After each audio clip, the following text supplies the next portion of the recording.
May 17th, Darren, Billings. If you ever feel abandoned, remember God will never leave you.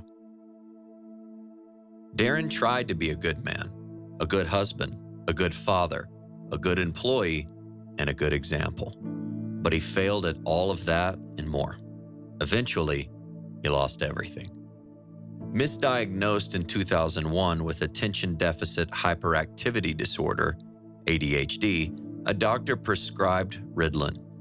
But for Darren, the drug acted like gasoline on a fire and fueled the real problem.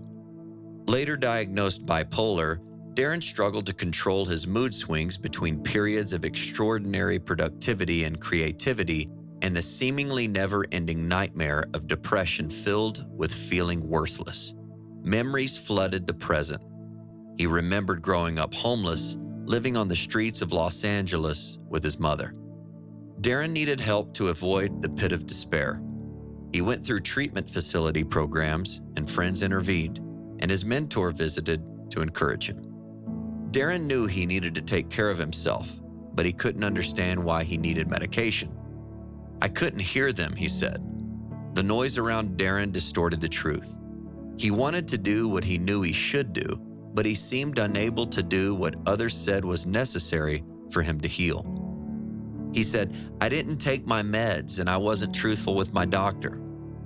Confusion continued to wrap Darren's mind in darkness. Living on his own again, Darren spent his time and energy doing whatever he could think of to provide for his family, but he didn't take care of himself. He loved others, but he didn't value his own life. Darren returned to his cocaine addiction. He worked harder than most employees, but his accomplishments didn't seem to be enough. Darren wanted to make a difference, but he didn't know how. He said, "I drifted away from reality, from everything and everyone familiar." Time fled and months passed. His wife Lisa told him no more. She took their children and she left. "I lost everything," he said. "I had nothing, no wife, no family, no job, no future. I knew the truth that God loved the world, but I really didn't believe that he loved me." He also lost what little self-respect he had. He lost everything except one thing. God promised he would never fail, forsake, or forget Darren. This made no sense to him, but Darren clung to God's promises anyway. "I didn't give up on God, but I gave up on myself," Darren said. He sat in the darkness and he sobbed. His own history had warned him of a downward spiral beginning again, and Darren plunged down the rabbit hole into a hopeless world. Darren ran from reality until he heard God whisper, "Are you done yet?"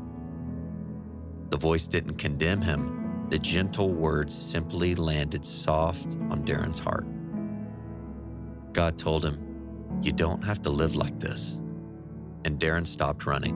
He faced the real God. Today, in the most dangerous parts of Portland, Oregon, Darren hands out socks and love to people no one else wants. He runs a refuge called the Oasis Filler, where people who have nowhere else to go come to be refreshed. Darren has been where they are. He shares what he has learned.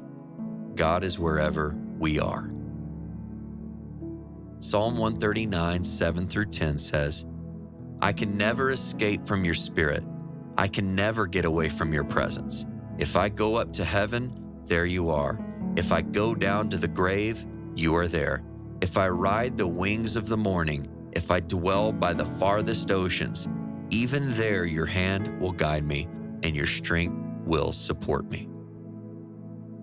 Do you ever think that God doesn't care? If you feel abandoned, remember God will never leave you.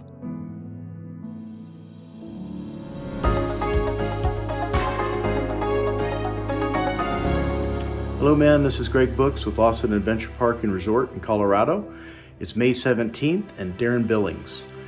I think what impacted me most about today's story was that he faced the real God. God spoke to him and he looked to God. And You know, it's a thread through the Bible and all these stories that when we get caught in our own inner workings, be they habits or addictions or just off track, setting our own goals and idols in the wrong direction, objectives.